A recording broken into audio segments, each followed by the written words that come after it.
नमस्कार दोस्तों, only एसकेएमई YouTube channel में आप सभी का स्वागत है। और आज के इस वीडियो में भी बात करने वाले एसकेएमई यूजी सेमेस्टर 3 जो कि सेशन है आप लोग का 2024 से 28। और आज के इस वीडियो में हम लोग कवर करने वाले जो कि आपका मेजर पेपर 4 है और सब्जेक्ट आपका जियोग्राफी। तो आज के इस वीडियो में हम लोग जो देखने वाले क्वेश्चन पेपर के सॉल्यूशन देखने वाले, जो कि ये जो क्वेश्चन है ये इनमें जो क्वेश्चन दिया गया है इस पे वीडियो में जो हम लोग बात करने वाले, तो ये जो क्वेश्चन है सेमेस्टर 3 सेशन 22 से 26 में पूछा गया क्वेश्चन है और इसी के हम लोग सॉल्यूशन के बारे में बात करेंगे। और जो जो क्वेश्चन, क्योंकि प्रीवियस ईयर क्वेश्चन भी आपके एग्जाम के लिए काफ़ी इंपॉर्टेंट होते हैं, तो इसलिए मैंने पहले प्रीवियस ईयर क्वेश्चन से स्टार्ट किया है। इसके बाद जो नेक्स्ट जो वीडियो आएगा मेजर पेपर 4 जो कि सब्जेक्ट आपका ज्योग्राफी के लिए, तो नेक्स्ट जो वीडियो आएगा 23 से 27 सेशन का एक क्वेश्चन का सोल्यूशन मिलेगा। यानी कि जो क्वेश्चन पूछे गए थे 23-27 सेशन में मेजर पेपर 4 ज्योग्राफी का, तो उनका जो है सोल्यूशन मिलेगा, यानी कि उसका वीडियो मिलेगा आपको। उसके बाद फिर जो है हम लोग सेट 1, सेट 2, सेट 3, टोटल जो सेट 3 तक करने वाले, ठीक है। तो इस तरह आप टोटल अगर वीडियो की बात करें तो मेजर पेपर 4 ज्योग्राफी के लिए तो आपको टोटल 5 वीडियो मिलेंगे। तो पाँचों के वीडियो को अच्छे से आप लोग तैयार कर लीजिएगा और एग्जाम के लिए जो काफ़ी बेनिफिशियल होगा, काफ़ी बेनिफिट होगा, ठीक है। तो सबसे पहले हम लोग बात कर लेते हैं कि क्वेश्चन के पैटर्न के बारे में, क्वेश्चन का पैटर्न किस तरह पूछा गया था। तो क्वेश्चन जो आपके 2 ग्रुप में पूछे गए थे तभी जब एग्जाम हुआ था, तो ग्रुप ए और ग्रुप बी में क्वेश्चन पूछा गया था और अभी भी पूछा जाएगा। ग्रुप ए में आपके वेरी शॉर्ट क्वेश्चन और शॉर्ट क्वेश्चन पूछे जाते हैं और ग्रुप बी में आपके लॉन्ग क्वेश्चन पूछे जाते हैं। तो आपको जो तैयार करना है, तो मैं हमेशा रिकमेंड करता हूं कि आप लोग शॉर्ट क्वेश्चन और लॉन्ग क्वेश्चन को अच्छे ढंग से, बेटर ढंग से तैयार करें, क्योंकि अगर आप इनको अच्छे से मेहनत करेंगे तभी आप एग्जाम में लिख पाएंगे और अपने से बना के भी लिख पाएंगे और रिलेटेड भी लिख पाएंगे। क्योंकि ज़्यादा प्रैक्टिस करेंगे तभी आप जो है शॉर्ट क्वेश्चन और लॉन्ग क्वेश्चन पे आपकी पकड़ जो है मजबूत होगी। इसलिए मैं हमेशा रिकमेंड करता हूँ कि आप लोग शॉर्ट क्वेश्चन और लॉन्ग क्वेश्चन को अच्छे से पढ़िए। तो सबसे पहले हम लोग जो बात करेंगे very short answer type questions के बारे में। जो 1 का ए नंबर क्वेश्चन है, डिस्पर्स्ड सेटलमेंट यानी कि परिकीर्ण अधिवास, यानी कि परिकीर्ण अधिवास क्या है, तो इसके बारे में आपको बताना है। तो ये आपका वेरी शॉर्ट क्वेश्चन है जो कि 1 नंबर के लिए पूछा गया था, लेकिन आपको हमेशा तैयार करना है शॉर्ट क्वेश्चन और लॉन्ग क्वेश्चन को ज़्यादा तैयार करना है, ठीक है। तो परिकीर्ण अधिवास जो है वह बस्ती है जिसमें घर जो होते हैं एक दूसरे से काफ़ी दूरी पर अलग अलग बने होते हैं। यानी कि कोई एक घर यहाँ पर है तो और जो कोई दूसरा घर है तो ये काफ़ी दूर दूर रहते हैं, यानी कि एक दूसरे से अलग अलग रहते हैं, अलग अलग बने रहते हैं। तो यही जो आपका परिकीर्ण अधिवास है वही बस्ती होती है, ठीक है। इस प्रकार का जो अधिवास है प्रायः जो है पहाड़ी क्षेत्रों में, यानी कि इस प्रकार की जो बस्ती यानी कि परिकीर्ण अधिवास की बस्ती जो है ज़्यादातर पहाड़ी क्षेत्रों में, वनों क्षेत्र यानी कि जंगलों वाले क्षेत्रों में पाई जाती है, तथा जो जहाँ कम जनसंख्या होती है यानी कि कम जनसंख्या वाले स्थानों में पाया जाता है, ठीक है। तो ये सभी जगह ये जो परिकीर्ण अधिवास है यह जो बस्ती है पहाड़ी क्षेत्रों, जंगली क्षेत्रों और जो कम जनसंख्या वाले स्थानों पे पाया जाता है। और यहाँ जो है प्रत्येक परिवार अपने खेत या भूमि के निकट निवास करते हैं। यानी कि जो प्रत्येक परिवार है ये परिकीर्ण अधिवास में, बस्ती में जो भी लोग रहते हैं तो वो हमेशा जो अपने खेत या फिर अपनी ज़मीन के नज़दीकी निवास करते हैं, नज़दीकी बसते हैं। तो परिकीर्ण अधिवास जो है वह बस्ती होती है जहाँ घर जो होते हैं कि एक दूसरे से दूर दूर बने होते हैं और ऐसे गाँव में जो सभी घर एक जगह नहीं होते, यानी कि सभी जो टोटल घर है एक जगह नहीं होते, बल्कि जो है खेतों या फिर जंगलों या पहाड़ी क्षेत्रों में अलग अलग फैले रहते हैं। और यह बस्ती जो है कम जनसंख्या, जहाँ कम जनसंख्या होती है तो उन क्षेत्रों में अधिक पाई जाती है। तो ये आपका जो परिकीर्ण अधिवास है। नेक्स्ट आपका क्वेश्चन है, इन्फ्लुएंस एरिया ऑफ सिटी यानी कि अमलैंड, यानी कि नगरीय प्रभाव क्षेत्र, जिसको हम लोग अमलैंड भी कहते हैं, तो इसके बारे में आपको बताना है। तो नगरीय प्रभाव क्षेत्र वह आसपास का क्षेत्र है जहाँ के लोग शिक्षा, स्वास्थ्य, व्यापार, रोजगार तथा अन्य आवश्यक सेवाओं के लिए निकटवर्ती नगर पर निर्भर रहते हैं। यह क्षेत्र जो है नगर के आर्थिक, सामाजिक और सांस्कृतिक प्रभाव में रहता है। तो चलिए इसको अब समझते हैं कि नगरीय प्रभाव क्षेत्र जो होता है कि वह जो आसपास का इलाका होता है कि जहाँ के लोग जो है अपनी ज़रूरतें पूरी करने के लिए शहर पर निर्भर रहते हैं। यानी कि अपनी ज़रूरतें पूरी करने के लिए जो शहर पर निर्भर रहते हैं, शहर पर डिपेंडेंट रहते हैं। जैसे कि चाहे वो शिक्षा के लिए हो, हेल्थ के लिए हो, यानी कि स्वास्थ्य के लिए हो, या फिर व्यापार, रोजगार या फिर अन्य किसी सेवाओं के लिए, अन्य किसी ज़रूरत के लिए जो है अपने शहर से जो है निर्भर रहते हैं, ठीक है। जैसे कि पढ़ाई हो, इलाज हो, नौकरी हो, खरीदारी और अन्य सुविधाओं के लिए भी जो है शहर जाते हैं और इसलिए जो उस पूरे क्षेत्र पर जो है शहर का प्रभाव पड़ता है, ठीक है। तो यही जो आपका नगरीय प्रभाव क्षेत्र है, यानी कि शहर का प्रभाव पड़ना, ठीक है। नेक्स्ट आपका क्वेश्चन है सी नंबर, जो कि क्वेश्चन है हैबिटेट ऑफ बुशमैन, बुशमैन के निवास क्षेत्र, यानी कि बुशमैन के आपके निवास क्षेत्र के बारे में बताना है। तो बुशमैन जो मुख्यतः जो दक्षिण अफ्रीका के कालाहारी मरुस्थल तथा उसके आसपास के शुष्क और अर्ध शुष्क क्षेत्रों में निवास करते हैं। तो ये कहाँ बसते हैं, तो दक्षिणी अफ्रीका के जो कालाहारी मरुस्थल है यानी कि कालाहारी डेजर्ट है, तो उसके आसपास के शुष्क और अर्ध शुष्क क्षेत्रों में ये लोग निवास करते हैं। और वे जो है प्राकृतिक संसाधनों पर निर्भर रहते हैं, यानी कि जो भी नेचुरल रिसोर्सेज है इन पे डिपेंडेंट रहते हैं। और शिकार और खाद्य संग्रह उनका प्रमुख जीवन निर्वाह का साधन, यानी कि जीवन जीने के लिए शिकार और जो खाद्य का इकट्ठा करना, संग्रह करना, ये इनका प्रमुख जीवन निर्वाह है। ठीक है, तो बुशमैन जो क्या है तो अफ्रीका महाद्वीप के दक्षिणी भाग में स्थित जो कि आपका कालाहारी मरुस्थल है और उसके आसपास के क्षेत्रों में रहते हैं। और वे जो यानी कि बुशमैन जो है जंगल और मरुस्थलीय वातावरण में रहते हैं और ये जो है शिकार और जो फल फूल इकट्ठा करके अपना जीवन बिताते हैं। तो यही आपका जो बुशमैन के निवास क्षेत्र के बारे में पूछा गया, तो ये आपका बुशमैन है। ठीक है, नेक्स्ट आपका क्वेश्चन है व्हाट इज रिलीजियन, धर्म क्या है। तो धर्म जो है वह विश्वास, आस्था और नैतिक सिद्धांतों की व्यवस्था है जो मनुष्य को ईश्वर, आध्यात्मिक शक्ति तथा समाज के प्रति अपने कर्तव्यों का ज्ञान कराती है। और धर्म जो है व्यक्ति के आचरण, जीवन मूल्यों और सामाजिक व्यवहार को प्रभावित करता है। तो धर्म क्या है तो वह विश्वास है और आस्था है जो कि मनुष्य को जो है सही जीवन जीने की शिक्षा देता है। और धर्म जो है हमें ईश्वर में विश्वास करना, अच्छे कर्म करना और नैतिक नियमों का पालन करना और दूसरों के साथ अच्छा व्यवहार करना जो है सिखाता है। तो यही जो आपका धर्म है। नेक्स्ट आपका क्वेश्चन है व्हाट इज हेमलेट, पूर्वा किसे कहते हैं। तो पूर्वा जो है ग्रामीण अधिवास का एक छोटा भाग होता है। तो ये क्या है तो पूर्वा जो है ग्रामीण अधिवास का एक छोटा टुकड़ा है, छोटा भाग है जो कि मुख्य गांव से कुछ दूरी पर स्थित होता है, यानी कि जो मेन गांव है यानी कि जो मुख्य गांव है उससे कुछ दूरी पर स्थित होता है। और इसमें जो कम संख्या में घर होते हैं तथा यहाँ रहने वाले लोग जो है प्राय कृषि और उससे जुड़े कार्यों पर निर्भर रहते हैं। यानी कि जो पूर्वा होते हैं ये जो है हमेशा प्राय जो है मुख्यतः जो है कृषि और जो उससे जुड़े कार्यों पर निर्भर रहते हैं, यानी कि खेती बाड़ी से रिलेटेड काम करते हैं, उसके जो है जुड़े कार्यों पर निर्भर रहते हैं। तो ये आपका पूर्वा, जैसे कि अगर कोई ये मुख्य गांव है यानी कि ये कोई मुख्य गांव है तो इससे दूरी एक छोटा भाग होता है, यानी कि जाके बहुत कम ही लोग रहते हैं। तो यही जो आपका पूर्वा होता है। तो पूर्वा जो क्या है तो गाँव का जो एक छोटा भाग होता है, यह जो है मुख्य गाँव से कुछ दूरी पर होता है, यानी कि कुछ दूरी पर स्थित होता है।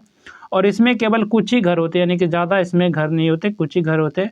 और यहाँ रहने वाले लोग जो सामान्यतः खेती यानी कि मुख्य तौर पर जो है खेती और उससे जुड़े कार्य करते हैं। और गाँव के कई पूर्वे मिलकर जो है एक बड़ा गाँव बनाते हैं, यानी कि कई पूर्वे मिलकर यानी कि जो है एक बड़ा गाँव का निर्माण करते थे। यही जो आपका पूर्वा है यानी कि हेमलेट है।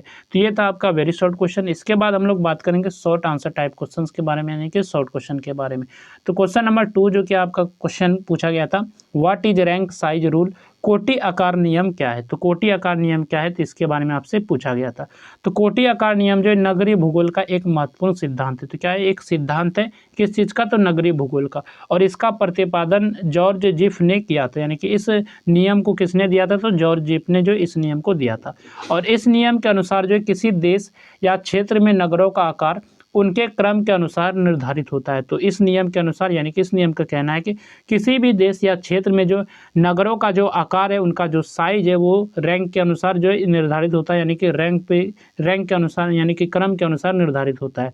सबसे बड़ा नगर जो है प्रथम स्तर पर होता है, यानी कि प्रथम स्थान पर होता है, यानी कि जिसमें जो बड़ा नगर होगा तो वो पहले आएगा, उससे अगर कम होगा तो वो पहले से नीचे आएगा, यानी कि दूसरे नंबर पे आएगा।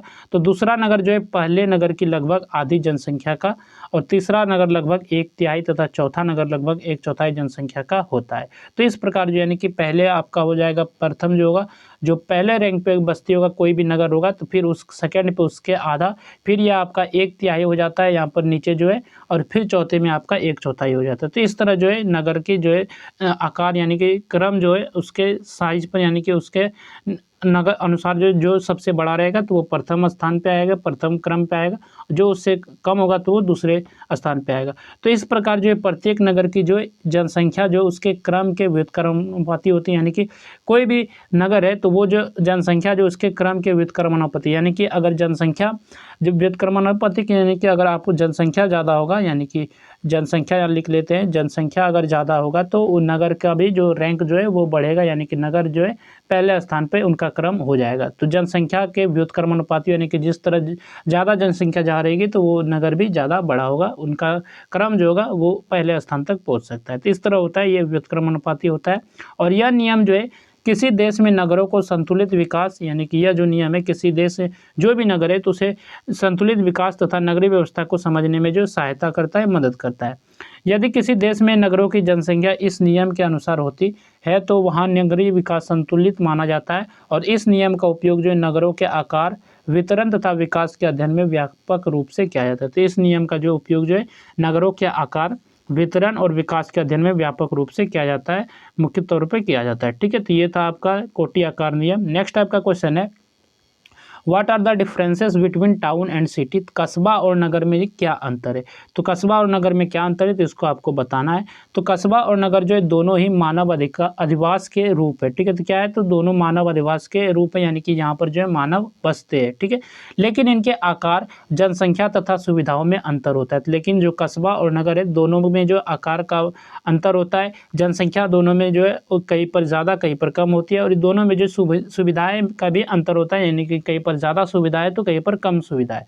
तो सबसे पहला है कि कस्बा आकार में जो है छोटा होता है। तो कस्बा क्या है, नगर की तुलना में छोटा होता है, जबकि नगर आपका बड़ा होता है और अधिक विकसित होता है। तो नगर जो आपका अधिक विकसित होता है कस्बा की तुलना में, और कस्बा आपका छोटा रहता है और नगर भी आपका जो है बड़ा रहता है। और कस्बे की जनसंख्या अपेक्षाकृत कम होती है, यानी कि यहाँ पर जनसंख्या भी कम होती है कस्बे में, जबकि नगर की जनसंख्या अधिक होती है, नगर की जो जनसंख्या ज़्यादा होती है। कस्बे में जो है मुख्य रूप से जो है स्थानीय व्यापार, छोटे उद्योग तथा समान सुविधाएं उपलब्ध रहती है। तो कस्बे में छोटे उद्योग, छोटे बिजनेस और सामान्य सुविधाएं उपलब्ध होती है, लेकिन नगर में जो है बड़े उद्योग, उच्च शिक्षण संस्थान, अस्पताल, बैंक, परिवहन, प्रशासनिक कार्यालय तथा अन्य आधुनिक सुविधाएं उपलब्ध होती है। यानी कि ज़्यादा सुविधाएं जो होती है नगर में उपलब्ध होती है, वही कस्बे में आपका नहीं होता है। ठीक है, नगर आर्थिक जो है सामाजिक और सांस्कृतिक गतिविधियों का प्रमुख केंद्र होता है, जबकि कस्बा जो आसपास के ग्रामीण क्षेत्रों की आवश्यकताओं को पूरा करता है। तो कस्बा जो होता है कि आसपास के ग्रामीण क्षेत्र जो भी उनकी ज़रूरतों को पूरा करता है। नगर में जो है रोजगार के अवसर अधिक होते हैं, यानी कि काम करने का मौका मिलता है नगर में, और जनसंख्या घनत्व भी अधिक पाया जाता है। और इस प्रकार जो आपका आकार, जनसंख्या, सुविधाओं, आर्थिक गतिविधियों तथा प्रशासनिक महत्व के आधार पर जो है कस्बा और नगर जो एक दूसरे से भिन्न होते हैं, यानी कि एक दूसरे से अलग होते हैं। तो ये था आपका कस्बा और नगर में अंतर। ठीक है, इसके बाद यहाँ से आपका ग्रुप भी शुरू होता है, यानी कि जिसमें कि लॉन्ग आंसर टाइप क्वेश्चंस पूछे गए थे। तो अभी सबसे पहले बात कर लेते हैं कि पीडीएफ के बारे में, कि ये पीडीएफ आप लोग को कैसे मिलेगा। तो पीडीएफ आपको हमारे टेलीग्राम चैनल, जो कि टेलीग्राम चैनल का नाम है ओनली एसक्यूएमयू, तो वहाँ से आपको ये मिल जाएगा। अगर आप वहाँ नहीं सर्च कर पाते, नहीं ढूंढ पाते, तो इस वीडियो के डिस्क्रिप्शन में पीडीएफ का लिंक दिया गया है, तो आप लिंक पे जैसे क्लिक करेंगे तो आप टेलीग्राम पर रिडायरेक्ट हो जाएंगे और वहाँ से आप इस पीडीएफ को पढ़ सकते हैं, अच्छे से तैयार कर सकते हैं एग्जाम के लिए। ठीक है, तो सबसे पहले आप लोग बात कर लेते हैं कि क्वेश्चन नंबर 4 जो कि आपका लॉन्ग क्वेश्चन है, discuss the meaning and scope of human geography. तो मानव भूगोल का अर्थ एवं विषय क्षेत्र का विवेचन कीजिए। तो मानव भूगोल का क्या अर्थ है, तो इसके बारे में आपको बताना है, और इसके क्या क्या विषय क्षेत्र है, इसके क्या स्कोप है, तो इसके बारे में बताना है। तो ये आपका क्वेश्चन नंबर 4 है। तो इसको मैं ज़्यादा डिटेल में नहीं करूँगा, क्योंकि ये लॉन्ग क्वेश्चन है और इसका आंसर जो काफ़ी बड़ा है। अगर मैं सभी कवर करूँगा तो वीडियो जो है काफ़ी लेंथी बन जाएगा, काफ़ी बड़ा हो जाएगा, जिससे आप नहीं देख पाएंगे। ठीक, इसलिए जो मैं सिर्फ क्वेश्चन बता देता हूँ, आप लोग आंसर को कवर कर लीजिएगा पीडीएफ से। इसके बाद नेक्स्ट आपका जो क्वेश्चन है, क्वेश्चन नंबर 5 जो पूछा गया था, discuss the major cultural regions of the world. तो विश्व के प्रमुख सांस्कृतिक प्रदेशों की विवेचना कीजिए। तो विश्व के कौन कौन से प्रमुख सांस्कृतिक प्रदेश है, तो इनके बारे में आपको विवेचना करना है, आपको एक्सप्लेन करना है। तो ये आपका जो है क्वेश्चन नंबर 5 है। नेक्स्ट आपका क्वेश्चन है question number 6, explain the definition of religion and discuss the classification of religions. तो धर्म की परिभाषा को स्पष्ट कीजिए तथा धर्म के वर्गीकरण की व्याख्या कीजिए। तो धर्म की परिभाषा को आपको बताना है और धर्म का जो वर्गीकरण के बारे में भी आपको बताना है। ठीक है, तो ये आपका क्वेश्चन नंबर 6 है। नेक्स्ट आपका क्वेश्चन है question number 7, describe the physical and cultural traits of Bushman. तो बुशमैन की भौतिक तथा सांस्कृतिक विशेषताओं का संक्षेप में वर्णन कीजिए। तो बुशमैन का जो भौतिक विशेषता क्या क्या है, सांस्कृतिक विशेषता क्या क्या है, तो इसके बारे में आपको बताना है वर्णन करके संक्षेप में। ठीक है, तो ये आपका क्वेश्चन नंबर 7 है। और बुशमैन क्या था, ये दक्षिणी अफ्रीका के कालाहारी मरुस्थल के आसपास के जो शुष्क क्षेत्रों में रहने वाले जो एक प्राचीन जो जनजाति है। तो यही जो आपका आंसर में भी दिया गया, तो आप लोग इसको अच्छे से तैयार कर लीजिएगा। बाकी चलते हैं नेक्स्ट क्वेश्चन पे। तो नेक्स्ट जो आपका क्वेश्चन है, define a rural settlement, explain the types of rural settlement. तो ग्रामीण अधिवास क्या है और ग्रामीण अधिवास के प्रकारों का वर्णन करें। तो ग्रामीण अधिवास क्या है, सबसे पहले आपको इसका डेफिनेशन लिखना है, परिभाषा लिखना है, फिर इसके कौन कौन से प्रकार है ग्रामीण अधिवास के, तो इसके बारे में भी आपको बताना है। नेक्स्ट आपका क्वेश्चन है question number 9, discuss the law of the primate city, प्रधान नगर नियम का विवेचन करें। तो प्रधान नगर नियम का विवेचन करके आपको बताना है, व्याख्या करके बताना है। तो ये क्वेश्चन नंबर 9 है और ये आपका शायद ये लास्ट क्वेश्चन पूछा गया था, जो कि आज के स्टूडियो में हम लोगों ने कवर किया, जो कि मेजर पेपर 4 आपका सब्जेक्ट था ज्योग्राफी। और ये जो क्वेश्चन पेपर का सॉल्यूशन मैंने देखा, जो कि ये सेमेस्टर 3 सेशन 2022 से 26 में पूछा गया क्वेश्चन था। इसके बाद हम लोग जो 2023 से 27 सेशन में जो क्वेश्चन पूछा गया था उसके वीडियो बनाएंगे। फिर बाकी जो इसके बाद हम लोग 3 सेट के बारे में बात करेंगे। तो चलिए फिर मिलते हैं नेक्स्ट वीडियो में। इस वीडियो में बस इतना है।